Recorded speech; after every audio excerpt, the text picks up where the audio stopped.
જો તમે પણ વિચારોની માયાજાળમાં ખોવાઈને ઓવરથિંકિંગના શિકાર બનતા હો તો આજનો આ વિડીયો તમારા માટે છે.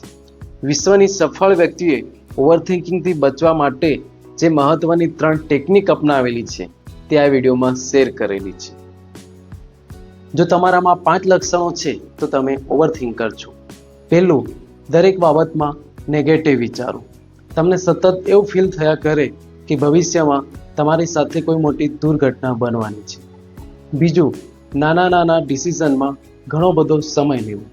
ત્રીજું, કોઈ પણ કાર્યની શરૂઆત પહેલા ઘણું બધું વિચારી લેવું, ઘણું બધું પ્લાનિંગ કરી લેવું, છતાં પણ તે કાર્યની શરૂઆત કરવી નહીં.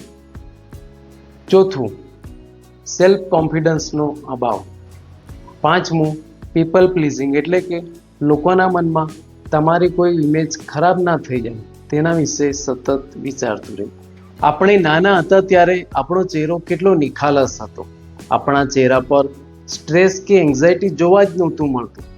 પરંતુ જેમ જેમ આપણે મોટા થતા ગયા તેમ તેમ good life, bad life, perfect, imperfect, success, failure આ બધી વસ્તુઓ વિશે આપણે જાણતા થઈ ગયા. જીવન જીવવા માટે આ બધું જાણવું જરૂરી છે, પરંતુ જ્યારે આ વસ્તુનો અતિરેક થઈ જાય ત્યારે એ વસ્તુ આપણા માટે, એ જે નોલેજ છે એ આપણા માટે એક દુશ્મન બની જાય છે. એક રિપોર્ટ પ્રમાણે આપણા દેશમાં 25 થી 35 વર્ષની વ્યક્તિઓમાં 73% લોકો તેમજ 45 થી 55 વર્ષની વ્યક્તિમાં 52% લોકો ઓવરથિંકર હોય છે. મિત્રો, કોઈ પણ કામ કરવું હોય તો વિચારવું તો પડે જ, પરંતુ જ્યારે એની અંદર આપણે કોઈ નેગેટિવ ભાવ ઉમેરી દઈએ છીએ ત્યારે એ ઓવરથિંકિંગ આપણા માટે ખતરારૂપ સાબિત થાય છે. ઓવરથિંકિંગને આપણે 2 ભાગમાં વહેંચીશું, હેલ્ધી થિંકિંગ અને અનહેલ્ધી થિંકિંગ.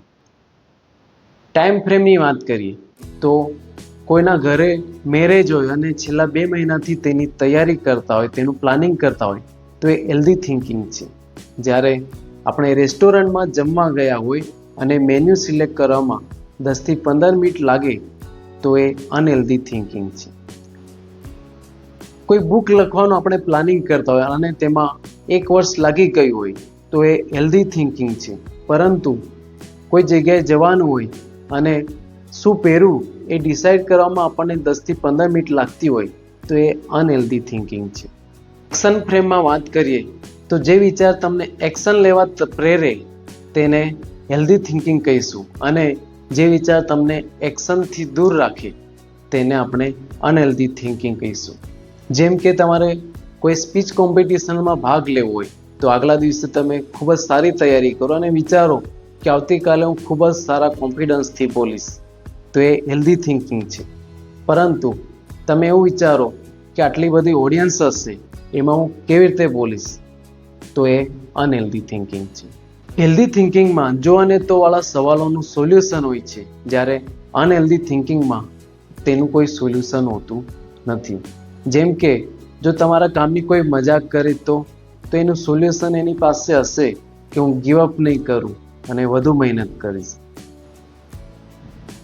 જ્યારે અનહેલ્ધી થિંકિંગમાં આવા સવાલોનું તેની પાસે કોઈ સોલ્યુશન હોતું નથી. મિત્રો, વાવાઝોડું ચાલતું હોય ત્યારે આપણે તેનો સામનો કરવા નથી જતા, પરંતુ આપણે સેફ જગ્યાએ બેસી જઈએ છીએ અને વાવાઝોડું શાંત થયા પછી જે પણ નુકસાન થયું છે તેનો આપણે કંઈ ને કંઈ સોલ્યુશન કરીએ છીએ.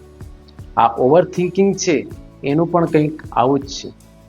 આપણા દિમાગમાં નેગેટિવ વિચારોની જે પેટર્ન ચાલતી હોય એને એક દ્રષ્ટાભાવ તરીકે ઓબ્ઝર્વ કરવાની છે.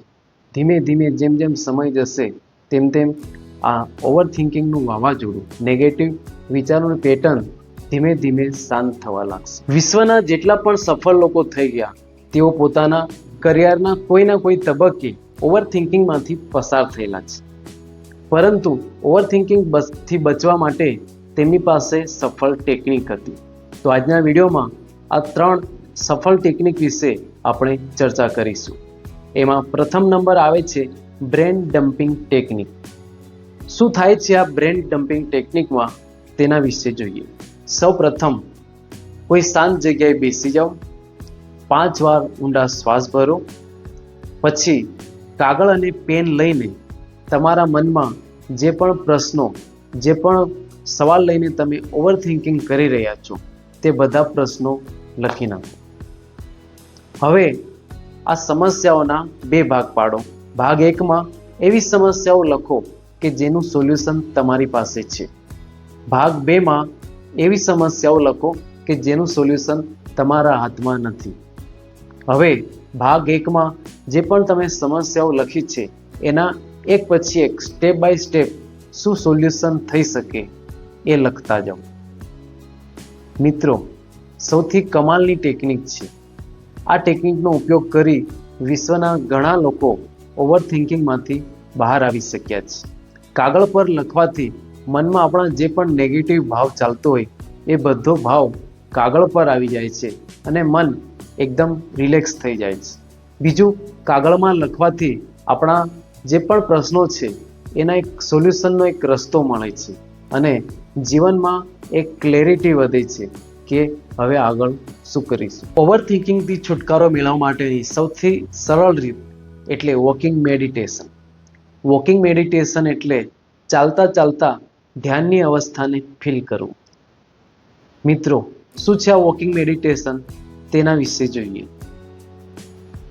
સૌપ્રથમ કોઈ એક જગ્યાએ ઊભા થઈ જાઓ. 5 વાર ઊંડા શ્વાસ ભરો. તમારા શરીરનું ઓબ્ઝર્વેશન કરો. ત્યારબાદ આસપાસના વાતાવરણનું ઓબ્ઝર્વેશન કરો. હવે સ્ટેપ બાય સ્ટેપ ધીમે ધીમે ચાલવાની શરૂઆત કરો. તમે ચાલો છો ત્યારે પગમાં જે પણ પ્રેશર થાય છે તેને ફીલ કરો. ચાલતી વખતે તમારા શરીરને સ્પર્શીને જતી હવાને ફીલ કરો. તમે શ્વાસોશ્વાસ લો છો તે હવાને ફીલ કરો. હવે આસપાસના વાતાવરણમાંથી જે પણ અવાજો આવે છે તેને સાંભળવાની કોશિશ કરો.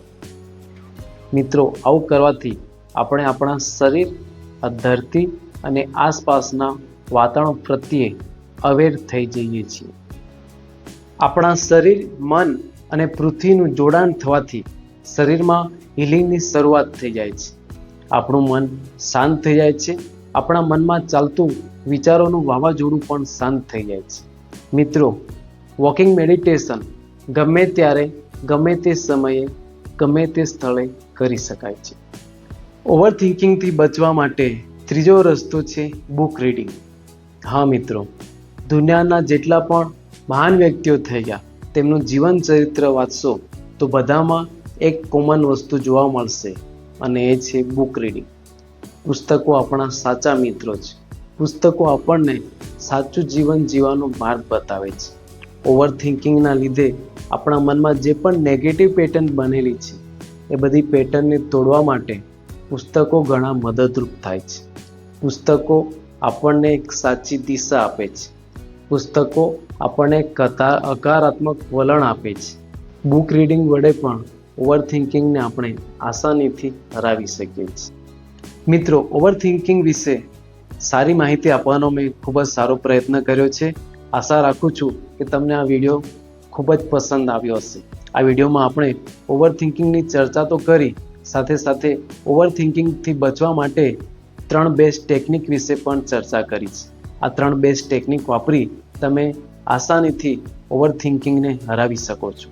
તો મિત્રો, આ વિડીયો તમને કેવો લાગ્યો કોમેન્ટ કરીને જરૂરથી જણાવશો અને ભવિષ્યમાં તમારે કયા ટોપિક પર વિડીયો સાંભળવા છે તે પણ કોમેન્ટ કરીને જરૂરથી જણાવશો. Thank you.